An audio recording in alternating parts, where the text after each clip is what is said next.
Okay, can I call a budget meeting to order for council for Tuesday, April 14th? Take the approval of the agenda, please. Councillor Noxana. That the April 14th, 2026 Budget Council meeting agenda be adopted as presented. Seconder, Councillor Hoffman. All in favor? Carried.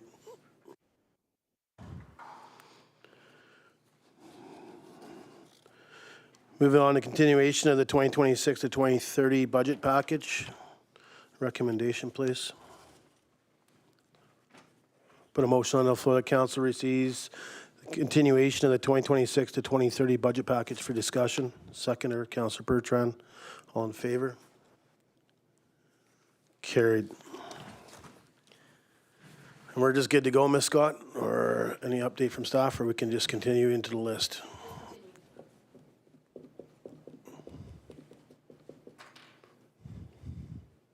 Okay. I can get your mic on. Okay. Has staff brought forward any of the information that was asked in the previous council or the previous budget meeting in regards to microservicing on Willow, Monkman, and Mackenzie, and when that would have been due in regards to the asset management for paving? I can't get your mic on. I'll try pushing the button, Miss Scott. Nope. Can you click that one? I can't, won't let me click it up here. There we go. I do have that information.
Trail lighting project. Questions, concerns? Councillor Bertrand? Thank you, Mayor. So my only concern is the amount of special projects, and I'd just like to know from staff if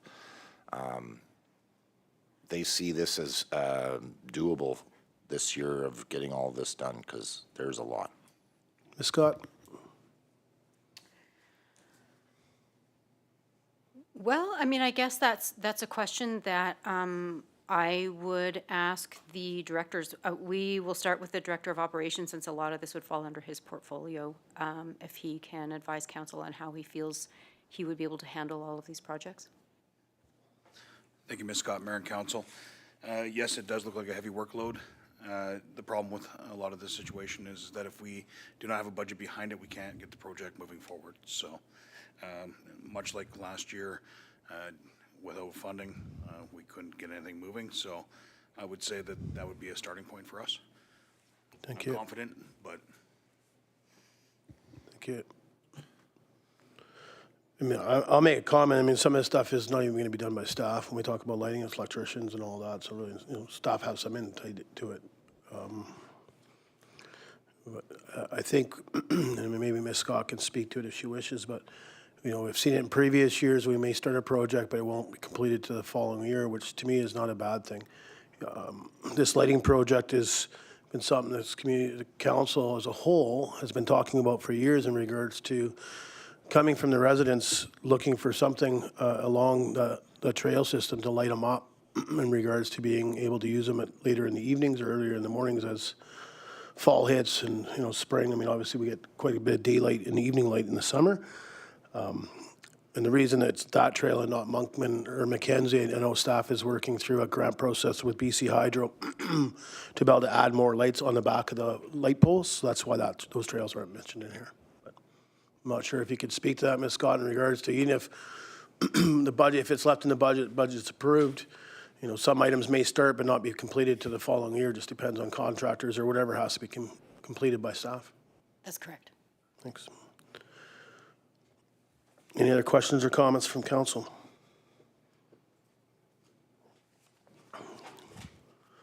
Okay, moving on. Public work replacement mower. Questions, concerns, comments?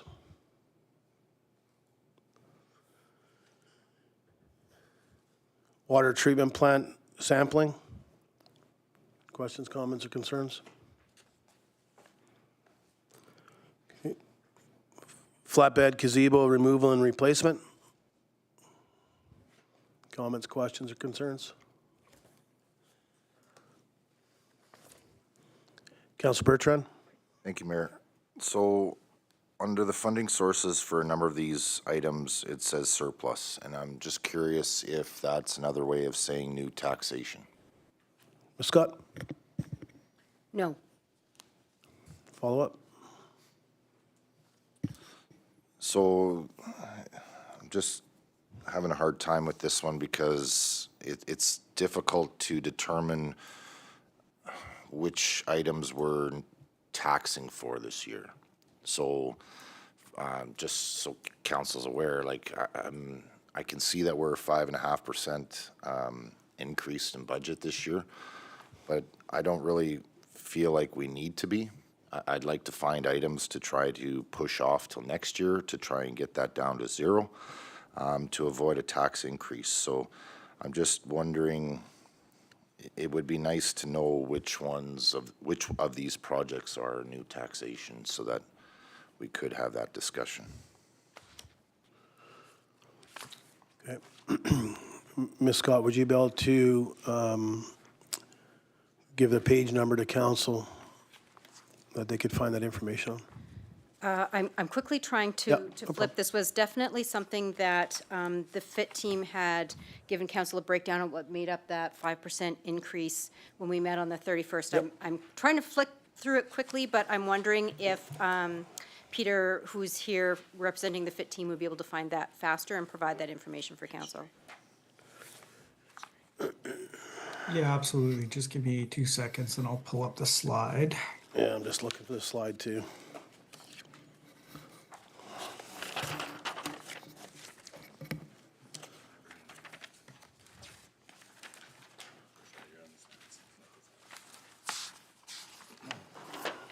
Page 6.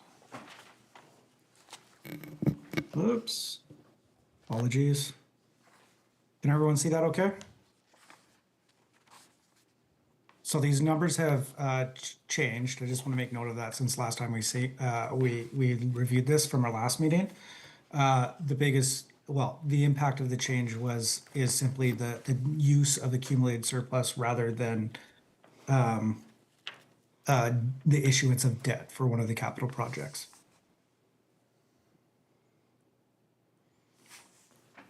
Follow up at all, Councillor Bertrand? Not yet, no, thank you. Okay. Ms. Scott, can we just maybe, when it comes to the surplus question that Councillor Bertrand answered, that surplus is from what year? Is surplus left over from 2025, or is that surplus for the motion council made in the previous budget meeting? It would be a buildup of surplus over multiple years. Thank you.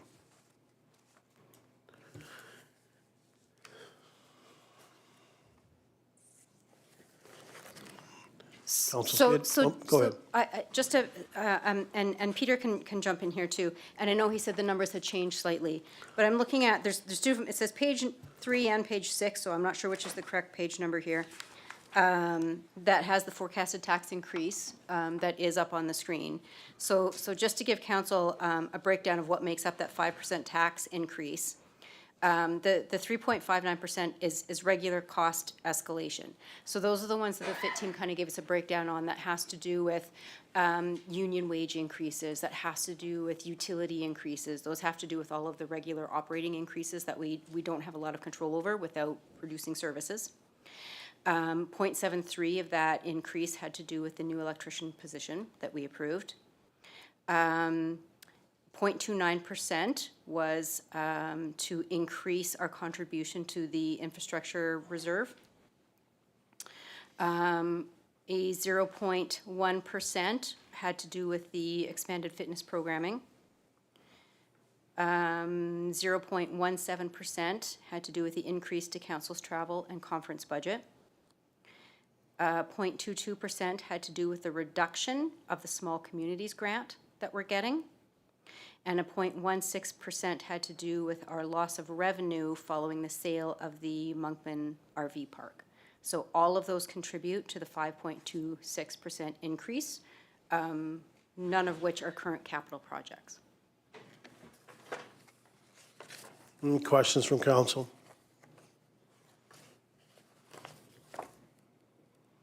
Councillor Bertrand?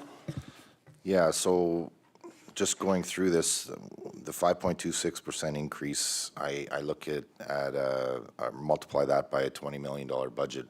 I'm looking for $1 million in savings.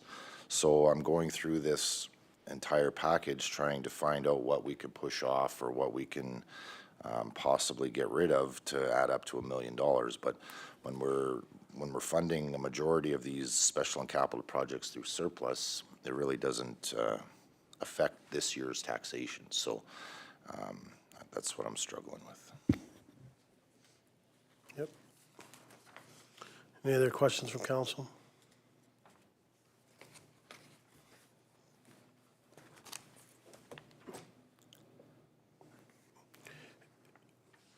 Oh, thanks. Councillor Norbury?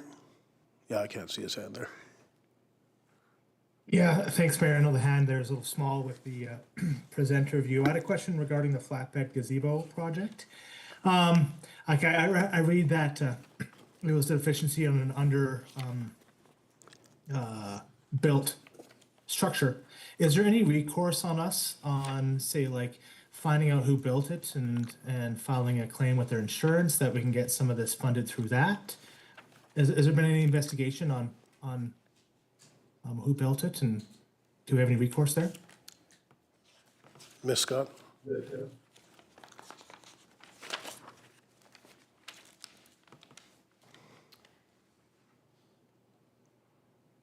We are investigating insurance coverage on it.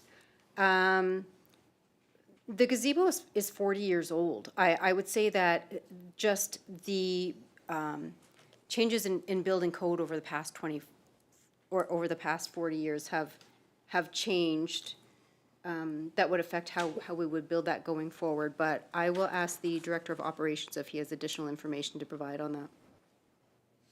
Thank you, Ms. Scott, Mayor and Council. In agreement with Ms. Scott, the building codes have changed over the years. That building has survived many a winter down there over the past 40 years. It was just, the materials had deteriorated to a point where it was weak. And with this December snowfall that we had, it fatigued it to a point of failure, so. Thank you. Follow-up, Councilor Norbury? No, good rationale. Appreciate the response. Thank you. Thank you. Anything else from council in regards to that?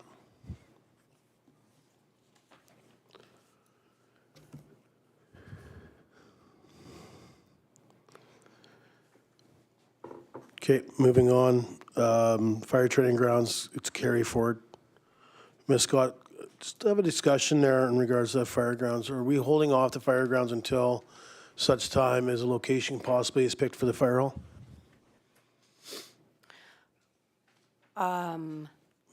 We are still currently investigating possible locations for the fire grounds, which may be in conjunction with the fire hall. But I will ask the Director of Protective Services if he can provide additional information for council. Thank you, Ms. Scott. Good evening, Mayor and Council. Ms. Scott is absolutely correct. We are still investigating a few different locations for fire training grounds and have not eliminated the new fire hall grounds as part of that. We just recently received costing back on some of the utilities, the underground waterworks, for example, that has just come across our desk. So we're going to be putting that into a report hopefully in the next few weeks for council's consideration. Thank you.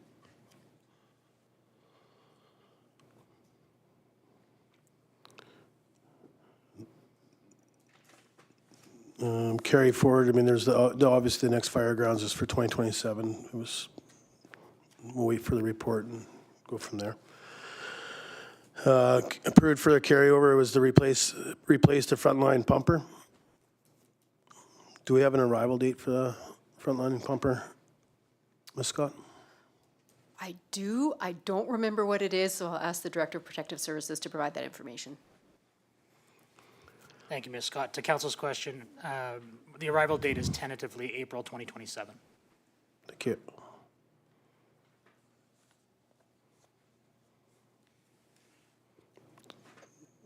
So I guess my question would be, if it's carry forward from 2025, will we not carry forward this automatically into 2027? If we're not going to have possession of it until 2027? I would think we don't prepay for it before it's complete.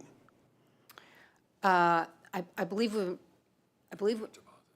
yeah, I don't want to give council the wrong information, so I will ask the Director of Finance to provide council some information on what we have paid and why we've paid it to date. Thank you, Mayor and Council. We have paid a deposit of about $250,000 to date for 2025, so that's already been spent. So then, I guess it really just depends on when the delivery is. It could be earlier, I think, is what I'm understood from Director of Protective Services. So it makes sense to keep it in the 2026, and we'll carry it over if payment goes into 2027. Okay, no, I appreciate that, thank you. Approved fire hall projects in regards to 2026, 2027, and 2028. Ms. Scott, is this taxation when it comes to 2027, 2028, 2026? If the project was approved, we have budgeted for it to be paid for via debt, borrowing.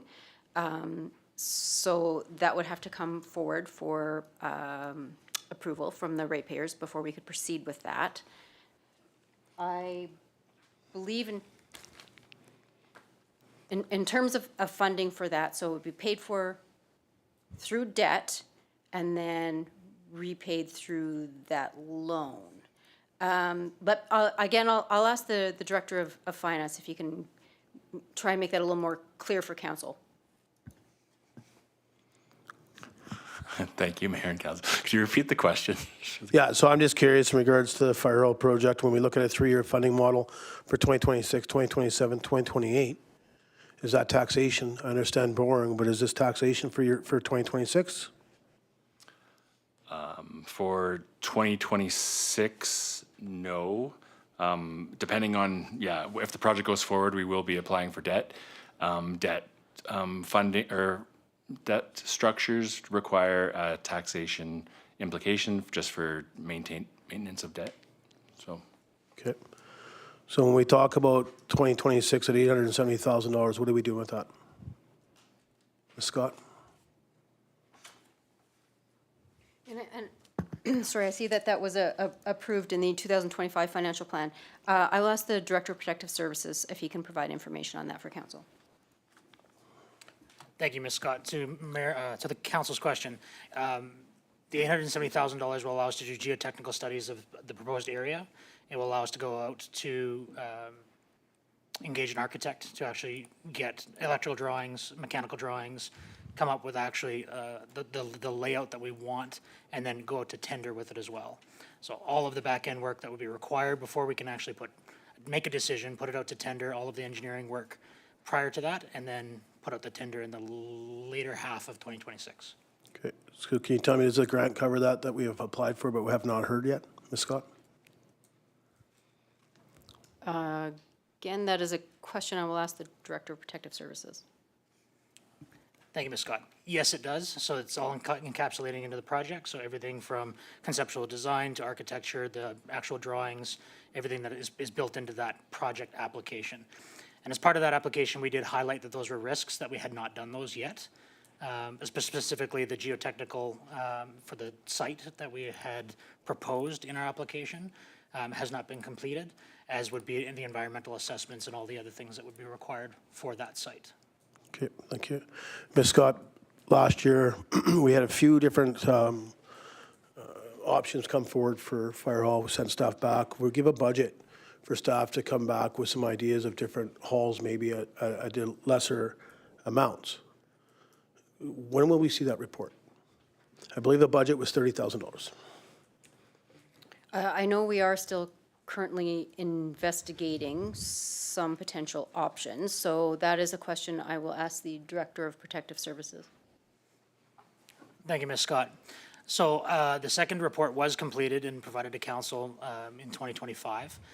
This gave us a reduction in the build. We went from 4 drive-through bays down to 3 drive-through bays, which reduced the actual cost of Class C, keeping in mind that's cost plus 40%. It's $9.7 million. For us to move forward, we need to do those geotechnical assessments. We're putting cart before the horse. We need to actually have a discussion and put a budget to it so that we can make those determinations, so that we can actually put things out to tender and see what the actual costs are when we come back. That's when the design phase will actually, when we engage an architect, when we engage project management and electrical, mechanical contractors, that's when that stage will happen. And that's what we want to do for 2026, is get us to that point, but there needs to be a budget commitment. We have applied for the $7 million Strategic Priorities Fund grant. We have not heard yet back on that. But for us to move forward, we need to establish a budget for all of the other works to be done prior. Okay. So my understanding in last year's budget, Ms. Scott, when we gave the dollars back to staff, that was what was asked for. We needed dollars to be able to do this, to come back with a report to council with other options. Majority of council at that time was not in favor, even with the second report. We wanted to see other options. I would be curious of why that report has not been finished.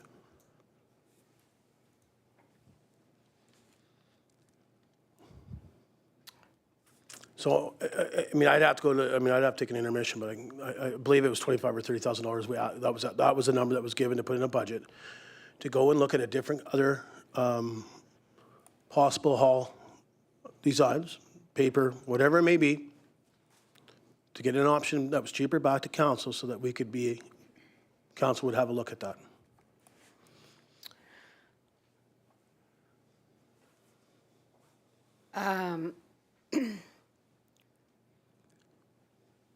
I would have to go back and review that meeting to see what council's exact ask was, but maybe that is something that the Director of Protective Services can provide the answer for. Thank you. Thank you, Ms. Scott. To council's question, the additional report that council requested was completed. So the 9.7 was us going back, talking to the proponent when we went back after. So we had the first one, we went back to the second one. We had them lower the price. We looked at reducing cost materials. We looked at different options. We looked at changing some of the layout. We reduced the square footage to 14,000 square feet from 17,000 square feet. All of that was done as part of that, and that was the $25,000 budget. And I believe somewhere in the neighborhood of $12,000 was spent out of that as part of them actually going back to that. The other part to that was actually looking back at incorporating a BC ambulance unit and the RCMP building and everything as part of that as well. We've gotten the cost back for the BC ambulance, a proposed BC ambulance unit, but it has to be separate from the fire hall based on the strategic priorities fund requirements. It has to be a completely separate standalone thing. The requirements for the strategic priorities fund was only for a fire hall. It cannot be a combined building. So that was completed. If it's council's wishes that we go back out, fine. I don't know what we're going to get back at that. We're grasping at straws, and we need to have that geotechnical. We need to do the groundwork if we're going to get serious about this and spend money to ensure that this is the right location. If this is not feasible for us, are we going to spend millions of dollars with backfill that we don't understand? The concepts of it. All those things have to happen before we design the fire hall. We have to do location, figure that part out.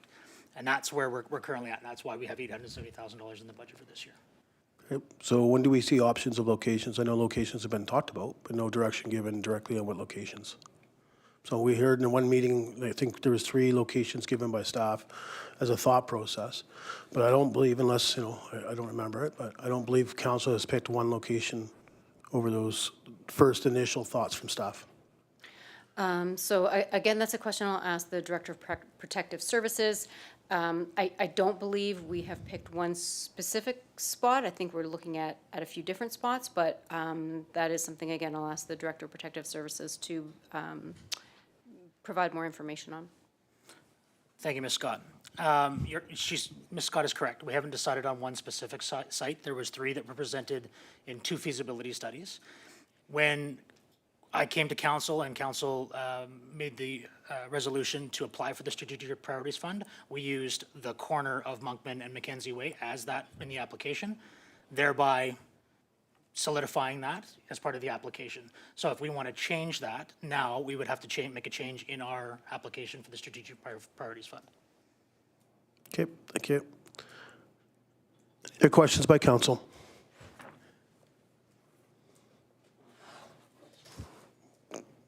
Councillor Oksana. Thank you. I'm wondering if we can have the location of the other, if there was feasibility studies done, what was the other location for a potential fire hall? Scott? That, again, is a question I'll ask the Director of Protective Services if he can provide. Thank you, Ms. Scott. To council's question, the other 2 sites that were identified was the vacant lot next to the Southgate parking lot, as well as the treed area next to the current parking lot at the Legion. Okay, thank you. Councillor Bertrand? Thank you, Mayor. So in reality, the total amount of the project is up. It's just a placeholder, basically. We're still up to decide what we're going to build. Yeah, I'm in favor of creating a budget to do the initial work there, and the 12 million, I'm not really sure why we've included 12 million, because the recent report back is 9.7, so it's just very confusing. Scott? I am not sure if I can answer that question. I am trying to determine who is the best one to give that information. Potentially the FIT team can answer that.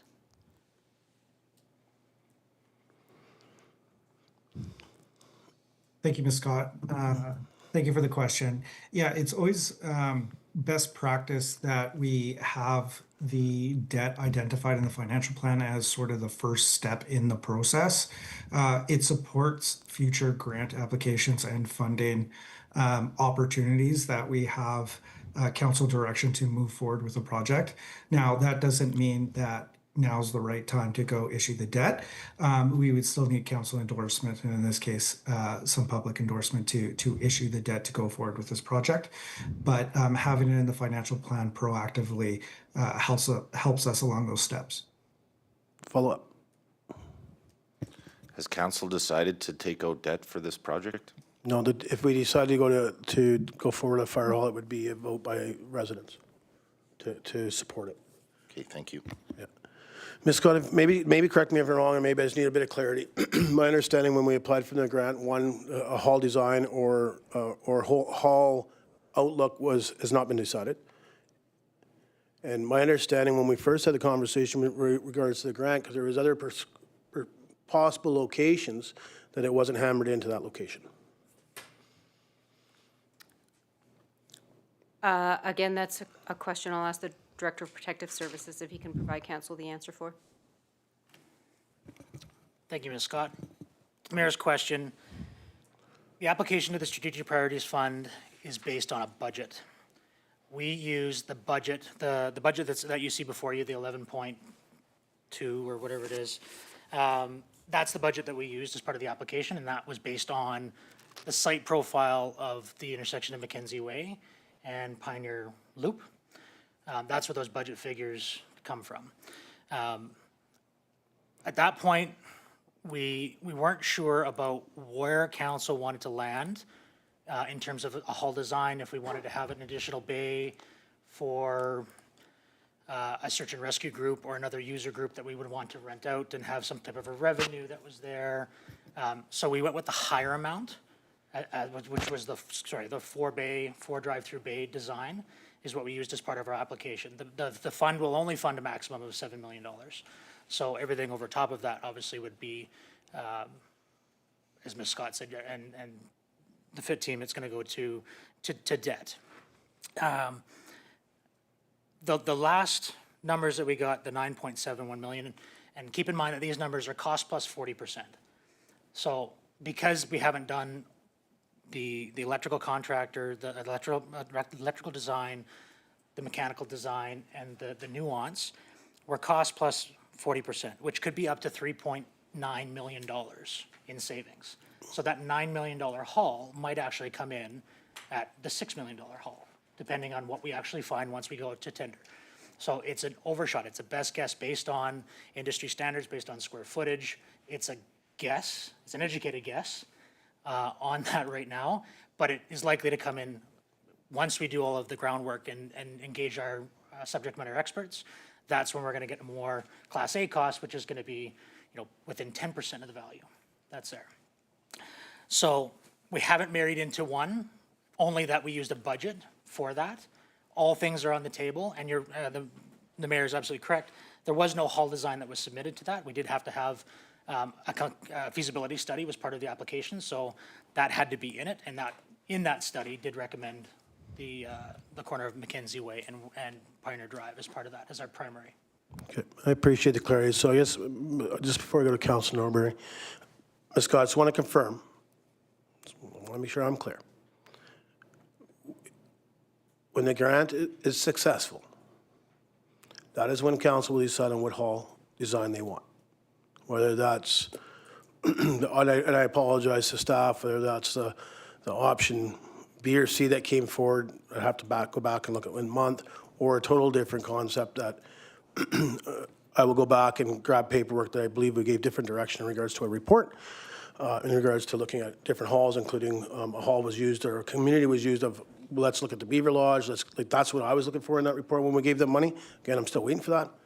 I'll go back to confirm that. Maybe I misunderstood the direction from council, but I just want to confirm that that's what it is. Once we're successful in the grant that staff had applied for, that's when council will decide on a hall design.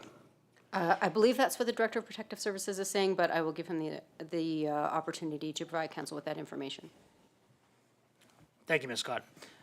Your worship, you're correct. So once we get successful with the grant, once the geotechnical assessments are done, once things are done, because we need to have all of that stuff in order to try and figure out what type of a hall we're going to build, that is the time. Nothing is going to be actioned or anything like that until such time that we have the grant funding established, everything's approved by council in order for us to move forward with the steps prior to even issuing it to tender.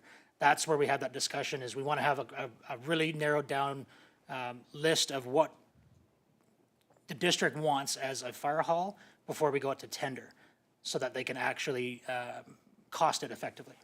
Okay, thank you for that. Councillor Norbury and then Councillor Bertrand. Thank you, Mayor. My question is, will this be a grant-dependent project? AKA, what happens if we don't get the grant? Are we going for the full cost to debt? I think that's up to council. So, I mean, I'll let staff speak to it, but right now, staff has taken the initiative to apply for a grant in 2025. I think is when we start, September 2025, if I can remember correctly, somewhere in that month. If that is unsuccessful, then it's going to be council making a decision if we want to move forward on a project, and if that's the case, debt, that would be my thoughts, Councilor Ray. But Ms. Scott, I don't want to speak on behalf of staff, but that's my understanding of this process. If we're not successful, we want to move forward on a hall, we would, again, now we're going for debt. I believe so, yes. That is a question I'll ask the Director of Finance to clarify. Thank you for the question. Yes, as it stands, if we are going ahead with this project, then I think all options will be on the table, but at this point, debt would probably be the number one choice, other than a grant if unsuccessful. Thank you. Do you have follow-up, Councilor Norbury? Yeah, thank you. I appreciate the clarity. I mean, that would be my assumption, but you know how assumptions work. At the end of the day, if we can get $7 million towards this project, I am 100% behind it, and I think the community will be too. And that's really the key. You know, we've had some concerns raised by residents, but I could absolutely take that to people and say, you know, our staff have done a great job. They found this grant. We're going to get an amazing new fire hall. So I can appreciate the rationale and why we have to have this in place, because, you know, the government's not going to give us any money if we aren't behind something. So we need to, you know, put our money where our mouth is, so to speak. So thank you. Thank you. Councilor Bertrand. Thank you, Mayor. Excuse me. I'm just a little bit concerned about misrepresentation on the grant. So by including the $11.5 million total cost, obviously Class C or D, does the grant supplier expect the District of Tumbler Ridge to put in $4 million into this project? Or if we are successful for a $7 million project, do we build a $7 million, are we allowed to build a $7 million? Like, do we have to have funds into this? Ms. Scott? No, we don't have to have funds in it. It would be 100% covered up to that 7 million. Okay, any other questions by council? I just want to make a few comments, and I think it's because I'll be honest, just been in town hall for the last little while. I just want council to be aware that, you know, this isn't where staff applied for a grant in September and just left it. I know we keep circling back to try and get, you know, just a pulse on where that grant is sitting within the grant process to see what it looks like. Not looking to see, like, have them answer whether it's approved or denied, but my understanding is there's talk that this grant may not be announced like until like fall. So we are trying to, you know, see if we can get a hint of where it is, where we're at, what does it look like. You know, staff spent a lot of time on it, and I appreciate that we took that step forward.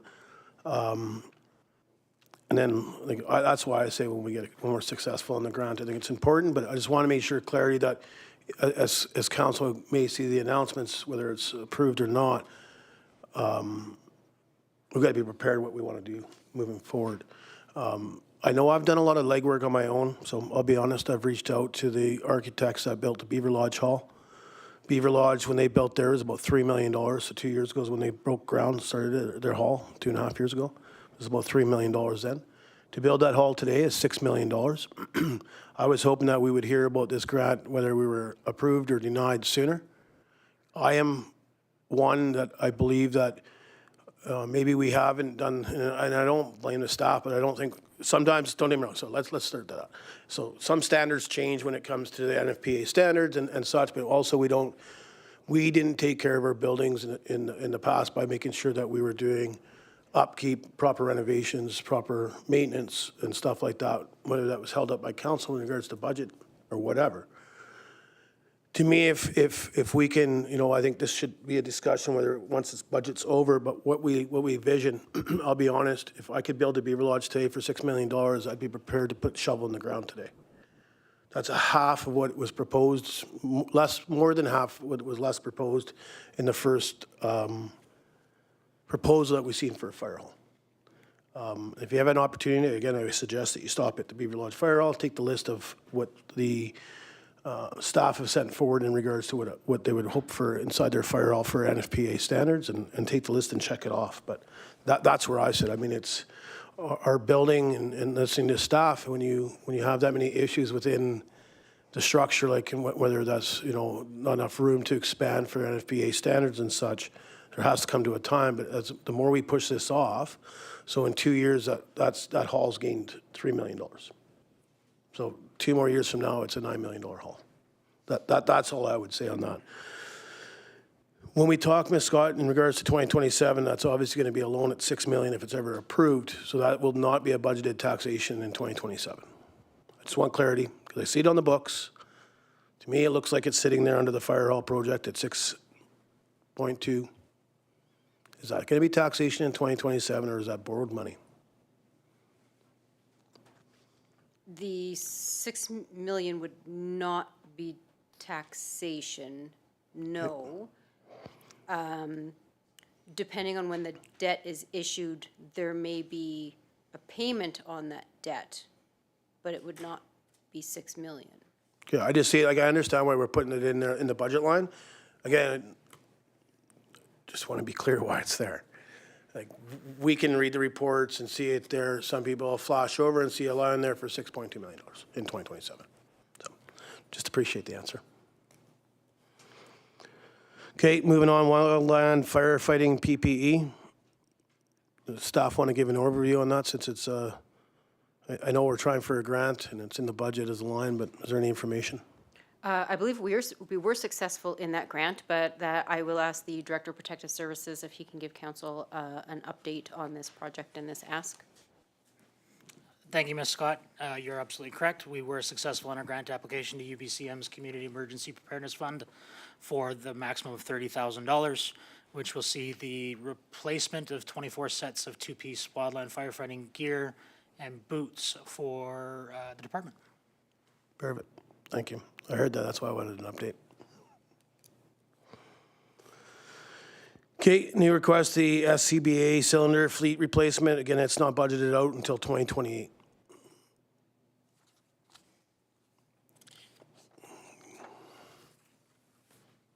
Any other questions, concerns?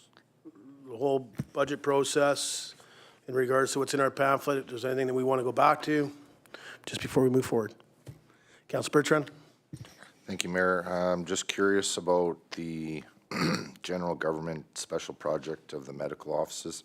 I'm just wondering if we need that amount this year, or if we can push that off. It's up to council. I'll be honest, I think it's needed until it's determined it's not needed.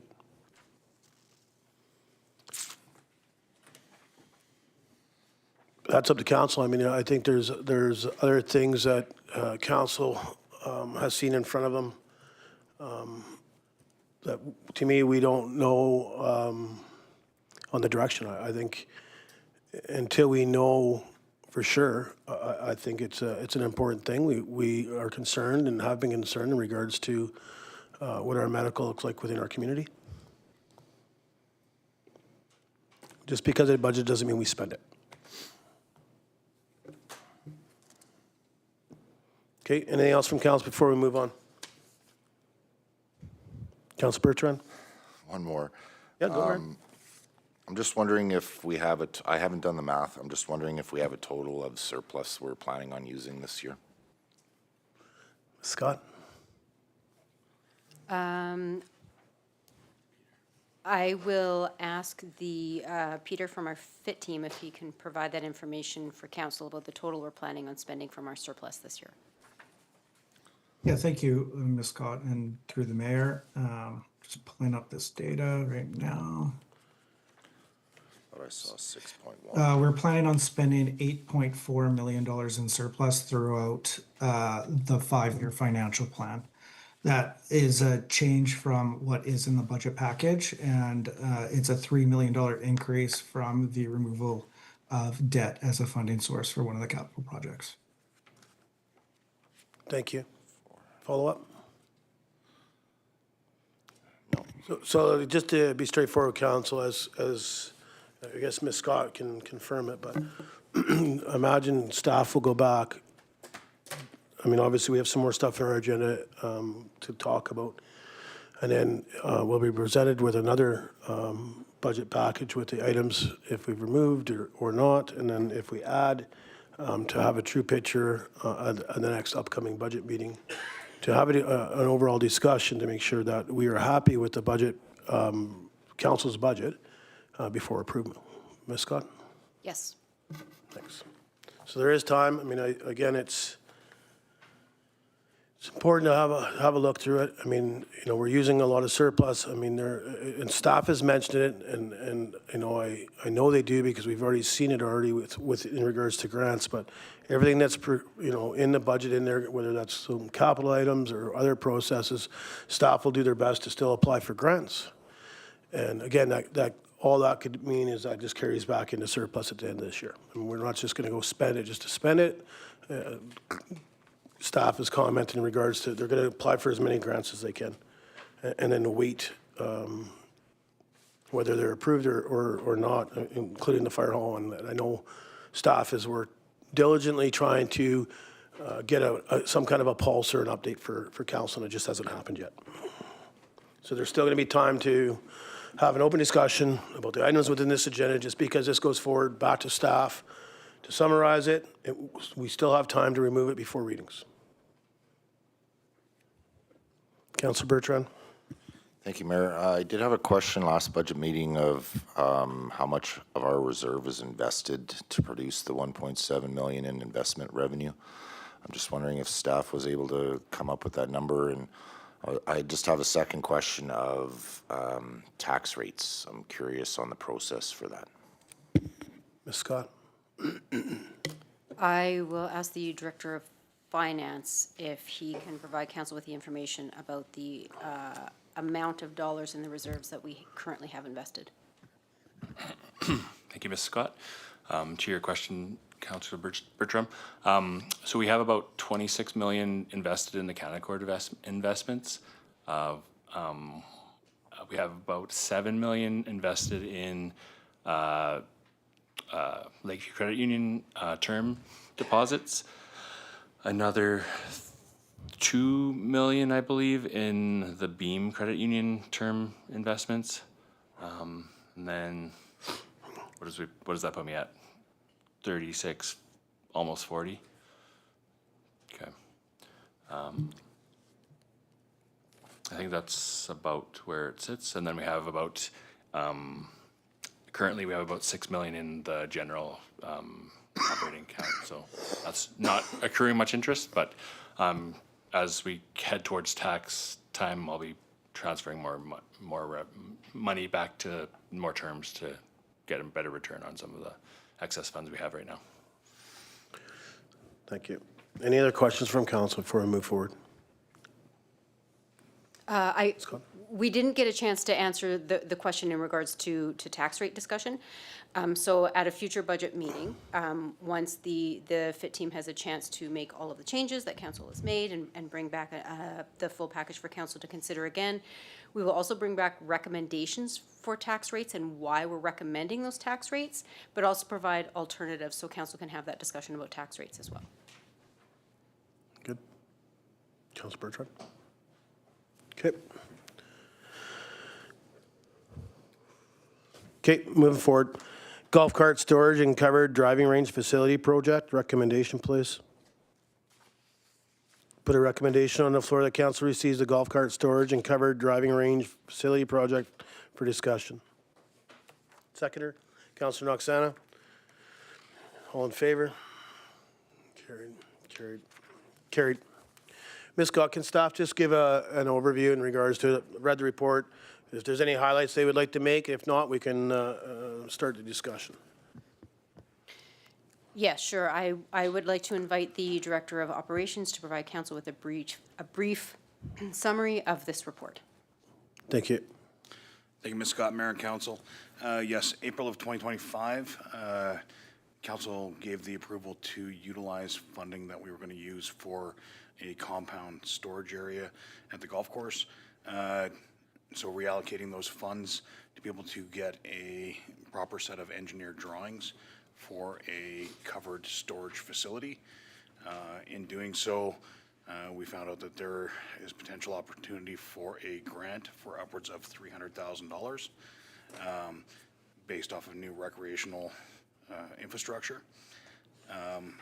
So then staff then reached out and was able to get these engineered drawings done, completed. We did find a suitable area that we thought would be best suited for this this facility. Close proximity to the clubhouse, obviously covered driving range area for longer use throughout the season, earlier use, revenue generating. So, yeah, and we, in doing this facility, the golf cart storage facility that we have now holds 16 carts. This would be double the capacity. Thank you. Any questions, comments from council?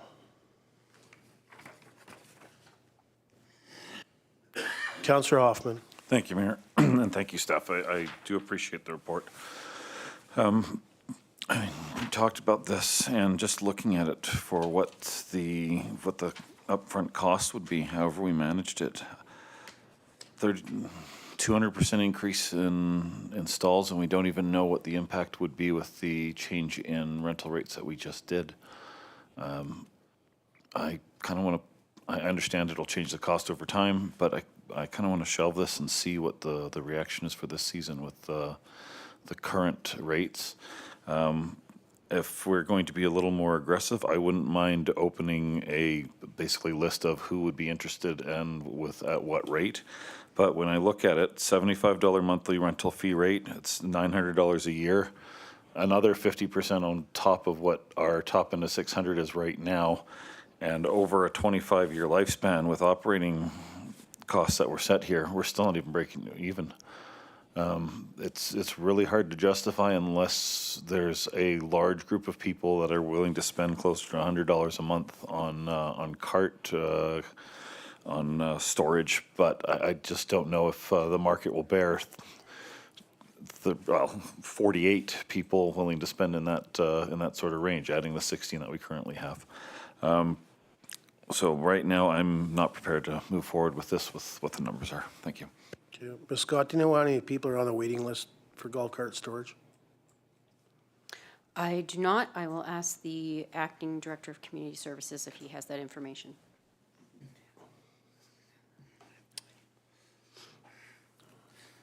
Thank you, Ms. Scott, Mayor and Council.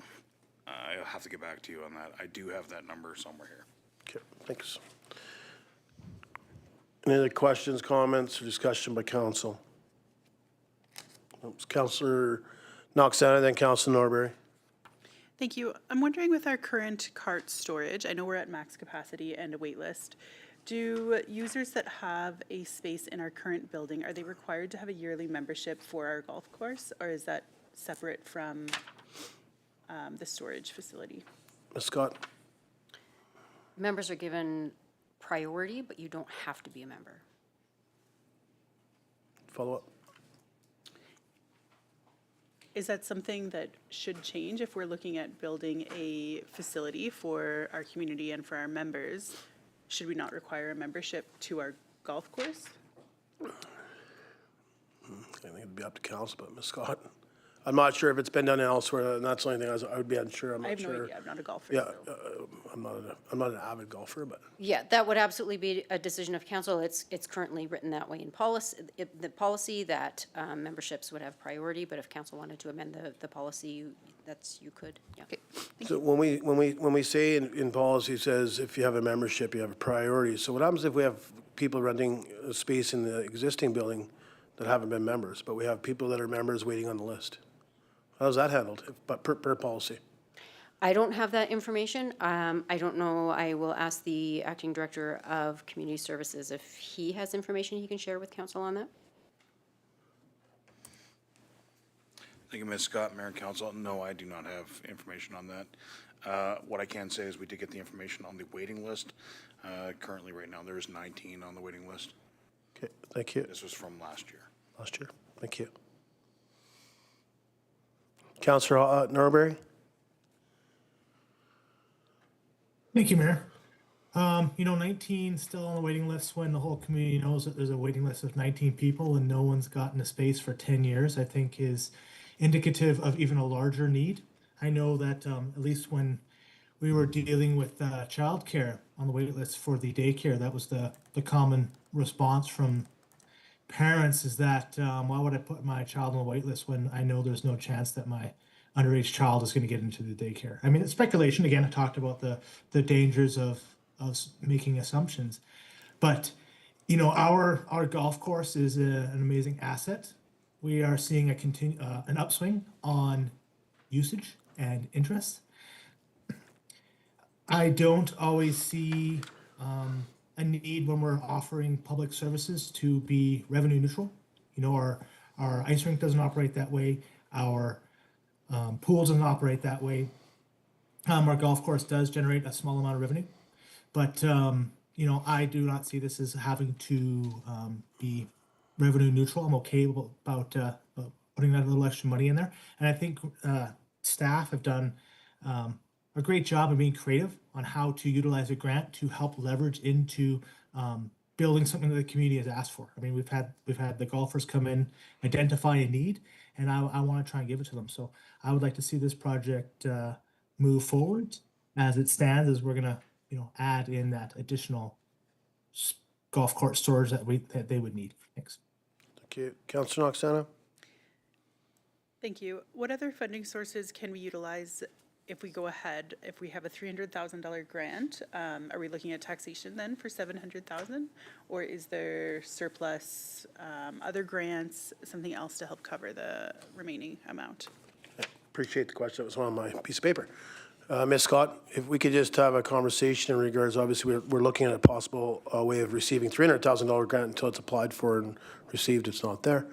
Is there other grants that staff has looked at? And is there, how much funds is left in the community, can't remember what it's called, but, and surplus, I guess? We always continue to look for further grants, so we will continue to do that. I would have asked the FIT team. I see we've lost the FIT team. I'm not sure what happened to them, so I will ask the Director of Finance if he has information for council about how we would potentially fund the remaining $700,000 even if we were successful with the grant. Thank you, Ms. Scott. Yeah, so just initially looking at this with the potential for a grant, really the two options that are pinpointed are surplus or debt. So I don't think council has interest in using debt for this kind of project. And then just in regards to the community grant that we community, have, like, I'm not sure how much is left in that. Yeah, thank you. We can, I mean, I didn't want to cut staff off from answering. I just thought about taking a 5-minute recess. One, maybe we can connect with FIT and then come back. So we'll take a 5-minute recess.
I know staff was trying to contact FIT. Were they reachable? Yes, the FIT team apologizes. They did have to leave the meeting early. Okay.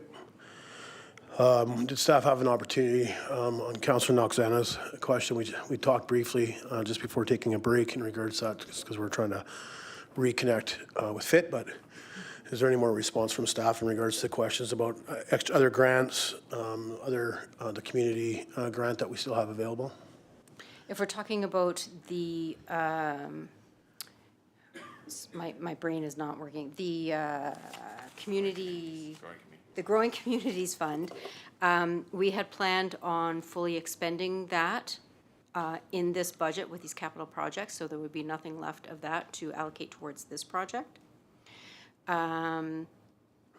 We are proposing, as Peter from FIT had advised council earlier, with some of the changes made at the last budget meeting, we are proposing to spend 8 million over 5 years from surplus, which does leave us 9 million in surplus that we could potentially put towards this project if council wanted to consider it. Okay, thank you. Any other questions from council? I understand that the FIT team gave us a 5-year 8 million. Can we get 2026 total? Maybe it can't happen tonight, and I understand that. Maybe questions coming out the fly. I look at, when we talk about surplus, we're taking away from money out of the bank accounts, whether that possibly could be investments instead of taxation. I don't know how many years, in previous years, how much surplus we've used to offset our capital and other budget items. But that to me would be a question back to staff. Like if we find out in 2026 that we're using $2.4 million of surplus, but in 2021 and to 2025, we use $500,000 from surplus. I think that's a concern. To me, it seems like everything's listed as surplus instead of taxation, because when it's listed as taxation, it's a more of an opportunity and a discussion around the council table on what items we actually want to cut, because it's actually taxation. When we talk surplus, it's just coming out of, and to me, it's a conversation council should have when we talk about surplus coming out of the account that's in our investments to be invested to make money on. Keeping to me, I think that's why we had having that concept. Yeah, and council has a policy where they've set thresholds where they want their operating surplus to be, and then at that point it is transferred over into capital surplus for use on capital projects. Yep. And staff will be able to get us what we're spending in 2026 for surplus? We will work on adding that up for you, yes. Okay, any other discussion in regards to the golf cart storage and covered driving range facility project? Again, I want to speak for staff, but it's not just one grant. There may be other grants that may be out there that staff would be able to apply for and such. I've read the report. Staff spent a bunch of time and obviously direction from council from the previous year when we looked at a different concept to try to assist members or golfers with carts for an outside storage compound that after spring came and snow melted, it actually showed the concern that staff had after the snow had melted and compared to when the snow was there on how that would not work in behind the previous golf cart storage facility. But to me, I look at the price tag and it's a big number in front of council. But when we did have a few members come that are avid golfers, talked about some of the needs. We see that there's 9 people on a waiting list without a concept of anywhere for their storage, for their carts to go. So what would that number be if they knew that there was a building coming online? And I understand the money and stuff, and if, to me, when you build something, I don't think you try to recoup the cost in the first 5 or 10 or 15 years. You usually offset your costs and you profit on the backside of it. It's usually you don't profit, whether that's your house or if you build an apartment building, you don't profit in the first so many years of that. It's after you profit at the backside of that building. If that's what we want to try and do is get the building paid for and then profit on the backside. But to me, I've heard it loud and clear. I'm not an avid golfer. I do golf here and there. I'm not an avid golfer whatsoever. But to me, when I see 19 people on a waiting list, and I think if, as council goes through this process, whether we approve or deny it, I think it will always be there. But I think also that if it was to move forward, I think from 19, we may see more people come forward wanting space. But I could be wrong. But when I see 19 people on a waiting list with golf cart storage building that will hold 16 carts. Councillor Hoffman. Thank you, Mayor. And I appreciate the report. I actually like the building idea, location, adding the driving range aspects. Conceptually, for building up the golf course, I do like it. I just don't want to speak for 32 people spending $100 a month on golf storage for this to be a break-even point after 25 years. When you take the operation costs out of it, it would roughly be $30,000 a year of revenue for 25 years is the 750,000-ish that we're talking about here if we get the grant. Like this is not we're trying to get it back in 6 to 8 years and make it revenue neutral at $100 a month is about 25 years or almost 25 years given operating costs. And in the end, if there's 19 on the waiting list and we advertise that, hey, this is before council and we're considering it, and we get 40 people going, hey, yeah, I'll do $100 a month, then all of a sudden I'm like, okay, we can justify this, but I don't even know if you can fill the building at $100 a month. So that's where my hesitation comes in. If there's the demand, if there's a swell for it, I'm all for it. I think it's a good idea. I think it's a good spot. I think it's putting together good aspects of the golf course by having that driving range should be part of the cover. But if we're talking about with what we just set, electric cart for $600 a month, $600 a year, $50 a month, we're talking about six figures that we're never going to see back off that. That's why I'm really hesitant here. I heard Mr. Norbury. It doesn't have to be perfectly revenue neutral for me either, but I need to see some desire to spend that sort of money on this sort of thing from those that would use it before I'm ready to say, hey, let's go forward with this. Thank you. Any other discussion from council? Oh, thanks. Councillor Norbury? Thank you, Mayor. I think what kind of got us into this scenario is that we didn't plan for growth and expansion. You know, I think we should be looking at that as we're building in the future. We should be planning for success. I mean, realistically, yeah, I mean, it's impossible to know what the future will hold, but I think if we're going to do it, we should do it right, and this is doing it right. You know, this is an excellent building. It has a multi-function, having the driving range on the other side. That's how we're able to utilize that grant. So, you know, hopefully this will suit those needs for the next 25 to 30 years. Thanks. Thank you. Any discussion by council and any direction by council? Councilor Norbury? Thank you, Mayor. I'll put the motion on the floor that we proceed with the golf cart storage project contingent on the grant. Thanks. Thank you. Seconder? Councillor Bertrand?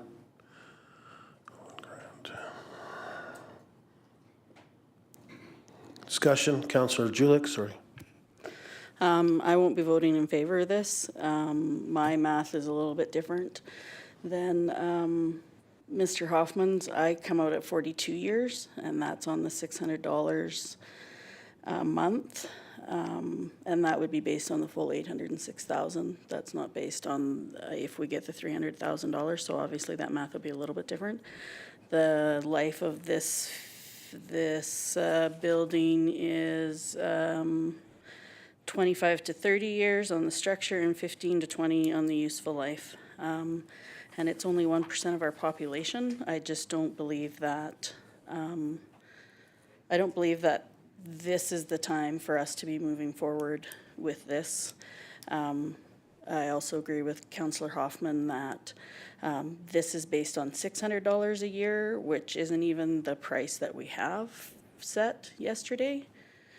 It was 600. I thought it was 5 something for 600. Okay, so $600 a year. So even based on that, we're still have 42 years if we don't get the 300,000. So, and that's to be at the break-even point. And so we still haven't gotten enough revenue on the other building to get to the break-even point. And I agree that we don't have to break even on all the things. This is a very small amount of population in our community. It's 32 people, or 32 couples, or it's still based loosely on 32 people, 64 if we're gonna split hairs. I won't be voting in favor. Thank you. Councillor Knoxena? Thank you. I don't think I can vote in favor of the motion as it stands.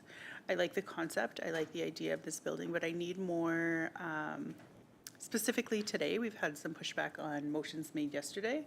I want to hear from the community that this will be utilized before we move forward, or have a bigger chunk of it taken by grant funding than the 300,000. I'm not sure if there would be flavor to defer this a little bit longer until we can maybe get that feedback from golfers that yes, like we're committed, we want space, we'll rent it for the whatever, $100 a month.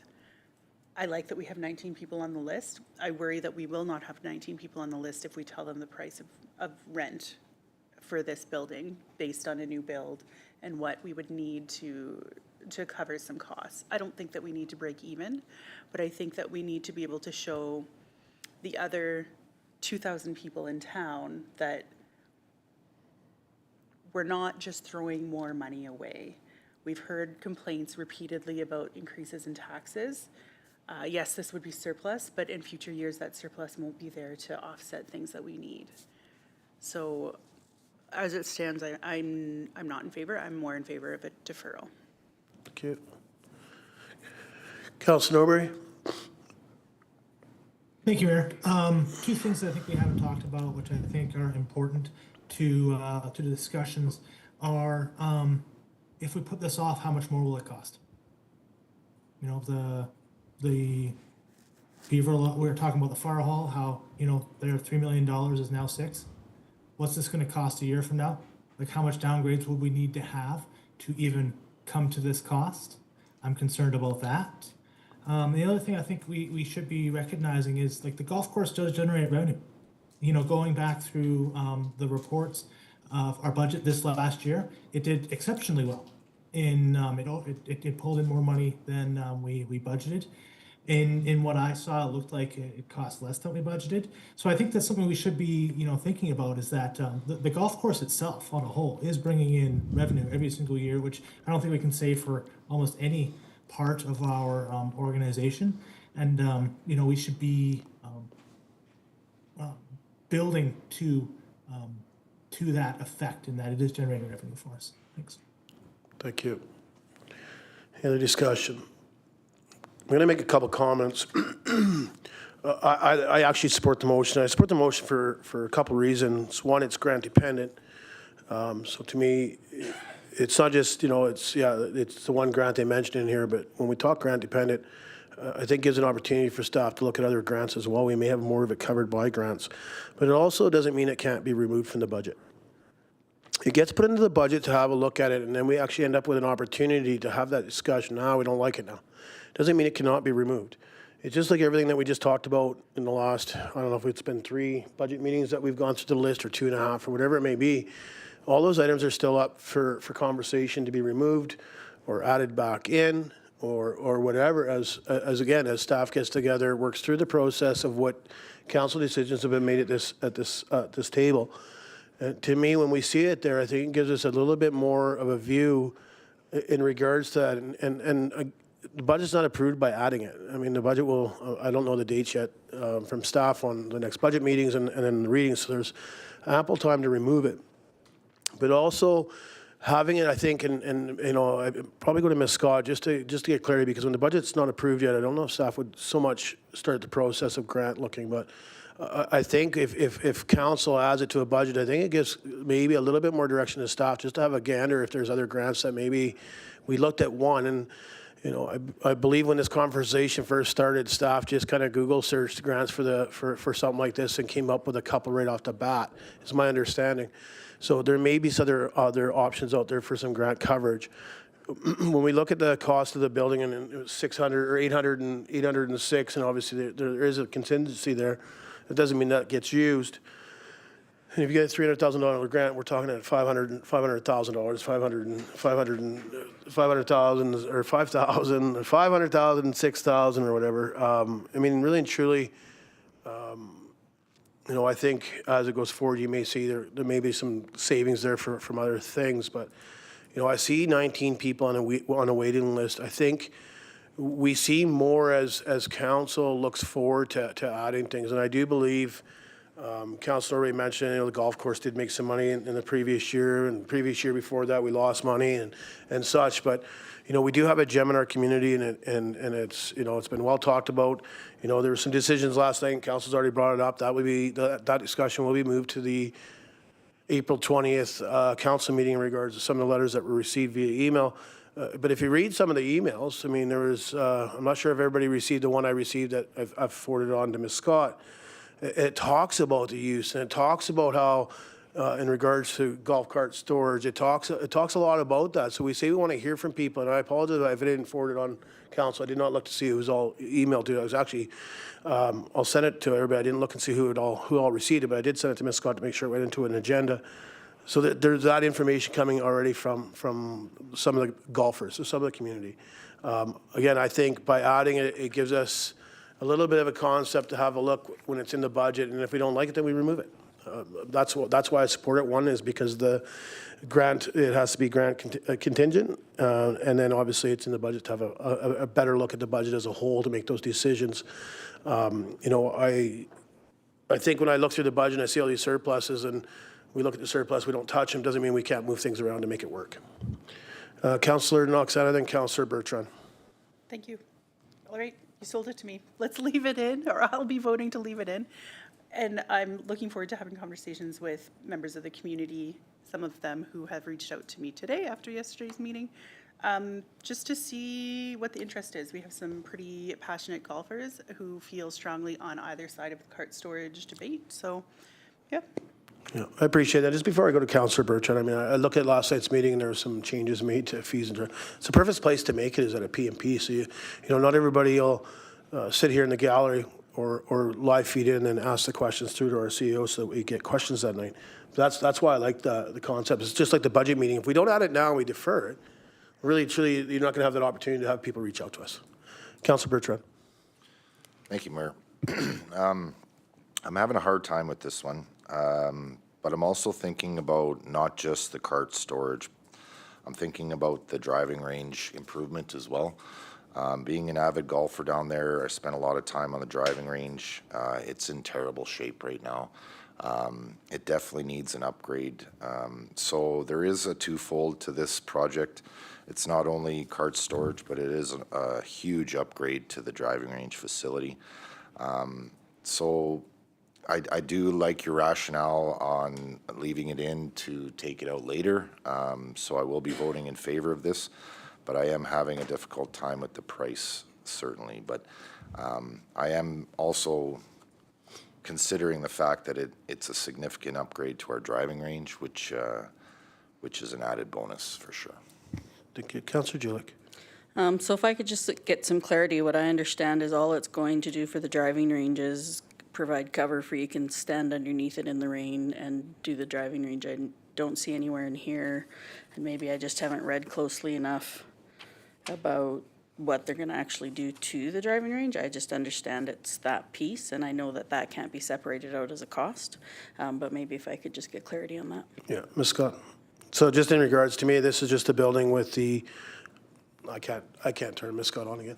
To me, this is the building that is going to be constructed, obviously, for golf cart storage, double the amount of spaces. I believe there was some talk about some other stuff within the designs. And then an overhang, which is, allows access to the driving range and pouring rain where people can still do it. And then the grounds in regards to the driving range. Ms. Scott? Yes, I will ask the Director of Operations to provide additional information about what all this will entail for driving range improvements. Thank you, Ms. Scott, Mayor and Council. This is not just a driving range cover. This would be a proper driving range deck, poured out of concrete. You would have permanent platforms, and it would be a consistent area for using the driving range. Thank you. So, again, I'm not an avid golfer, but I understand from what council, or from what staff said. So I've been to Edmonton. I lived there for multiple years. We use driving ranges there just to burn off some steam. And they do have the cement platform. And I should have spoke to that. Proper access with the proper turf. We're not, I think, like seeing what staff had come forward with, and I think they did a great job on that part of it, not just, well, let's just throw up a building, we'll put, double the carts in there, maybe this and that.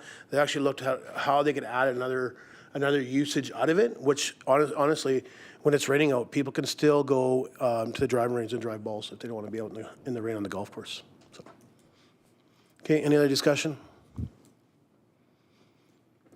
Councillor Bertrand and then Councillor Hoffman. Just one last thing, funding-wise, after the grant, is this planned for surplus or taxation? I think, we can ask staff, I think when it's added to the budget, I think that's what we can, again, I think it gives an opportunity for feedback, and then we can make a decision if we want to see it as a taxation after grant or if we want to do surplus. Scott, correct? Yeah, Do you need to know that now? would be direction from council. Good, Councillor Bertrand? Councillor Hoffman? Thank you, Mayor, and thank you for that rationale. I mean, as I said, I do like the project. I think this very much gives chance for our residents to say they support it or not, and how much they support it, which is the part that I think I would like to see for us to keep it. So thanks for that rationale. I'm glad I can support this. Ms. Scott? I just wanted to provide council with a little additional information before you vote on this motion as well. If we wanted to apply for the grant, it is contingent on confirmation of matching funds from the district before we can apply. Okay. Matching funds as in another grant, or it has to be district funds? So if the province decides there's funds available there under recovery or whatever it may be, and those are given to the district of Tumber Ridge, is that matching the dollars that way? If we were able to confirm that we had that revenue already in place to be able to match the funds, potentially. That is a conversation we would have to look at further. Sometimes you're allowed to stack grants, sometimes you aren't. But we would need to know, it would have to be confirmed for sure that we were receiving additional funds. Okay, thank you for that. Okay, any other discussion? Okay, going to call the question in regards to the golf cart storage and covered driving range facility. It's contingent on the grant. Call the question, all in favor? Opposed? Councillor Julix opposed, motion carries.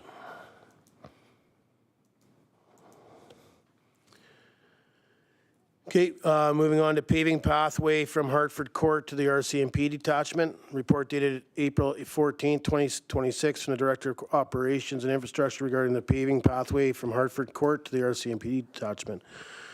Recommendation, please, Councillor Noxana. The council approved funding in the amount of $25,500 for the completion of the asphalt path from Hartford Court to the RCMP detachment for the 2026 construction season. Seconder, I'll second that. Sorry, Councillor Hoffman. Discussion, Councillor Noxana. Thank you. I'm wholeheartedly in support of this. It's something that's been brought to us a number of times, so I'm really excited that we can roll it out hopefully this year. And I think there'll be some residents of Hartford Court that's pretty excited to see it happen. Thank you. Councillor Bertrand, then Councillor Norbury. Thank you, Mayor. Just a quick question about the pricing. I'm confused why this one is 4 times cheaper than the next one. Yeah, I think we'll have a discussion there on the next one. Okay. Still want to confuse it, and then Councillor Norbury. Thank you, Mayor. I think I'd like to thank staff for quick turnaround on this one. It's hard to get all this information in front of council for us to make decisions. So absolutely in favor. This has been an issue that's been addressed by the residents of Hartford Court that may have accessibility concerns, and this will address that for them and help them reach those arteries so that they can get around town easier. Thanks. Thank you. Yeah, fully support the motion. Appreciate staff. It's a quick turnaround. My question would be, does this include the whole path? So there's two parts to that pathway. There's a pathway from the RCMP and up, and then there's one that leaves the town parking lot in. Does that also include that piece? To me, I just want to see the project completed as one, but I'll just be curious. Ms. Scott?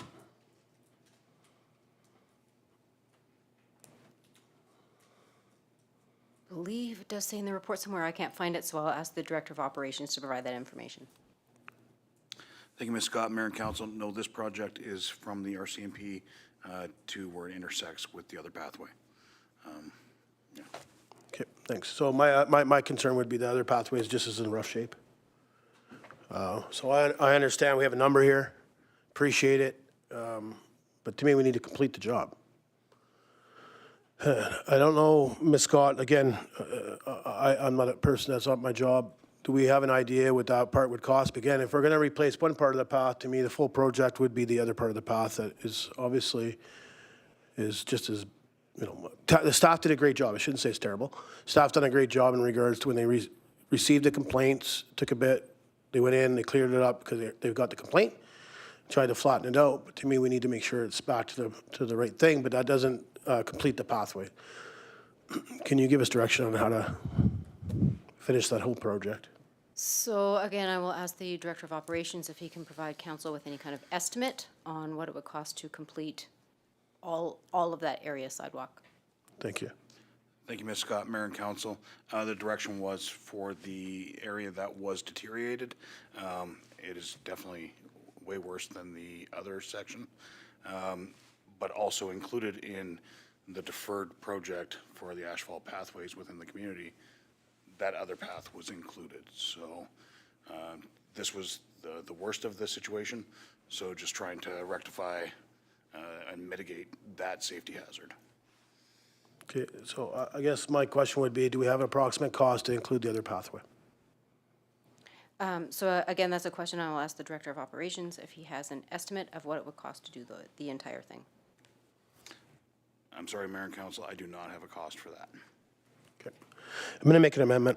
I'm going to make an amendment that we add, instead of the $25,500 that we add, a total budget to finish the pathway from Hartford Court to the RCMP detachment, from the parking lot of the town hall parking lot to the completion of that trail. And hopefully we can get a better thing, but I just want to get it in the budget for now, but I'm going to budget it at $40,000 for the amendment. Seconder on the amendment, Councillor Bertrand, discussion. And before I go to Councillor Hoffman, I just walked it today. It's rough, and I understand that, you know, the worst part of it was what staff had went and leveled, but I mean, if we're doing one side of it, the machine's already going to be there. To me, I just want to get it completed. It's one task, it's off the list. Councillor Hoffman, then Councillor Bertrand. Thank you, Mayor. Just since you've walked it today, I was wondering if you had a rough estimate of length, because looking at these two projects, I just want to be sure that you're not even doubling. So is the other path a shorter path than the one we're talking about? Yeah, it feels still shorter for sure. I'm going to be honest. Again, I don't want to do staff's job. And I know the direction we gave, and you know, it was poor direction on my side when I put the motion on the fly. Staff can't read into my mind what I was thinking, so it's definitely from the direction that we gave. And I'll be honest, to me, it gets into the budget if staff has an opportunity. If it's a different number, again, I just want to see that part done, so I didn't measure it. Again, I don't want to. That's staff's job, and I just thought if we get something in there a bit higher, and if it comes in a bit less or a bit over, then we can amend it in the next budget meeting. If staff gets an opportunity, this was a fairly quick turnaround. I totally appreciate it, but again, the concerns I've heard from the residents is not just the one trail; it's also the trail that comes out of there and then joins with the parking lot. Councillor Bertrand. Thank you, Mayor. Just curious on that next piece there from Town Hall to the Legion, when that was planned in our Trails Master Plan to be resurfaced. Ms. Scott? I believe that was part of the proposed sidewalk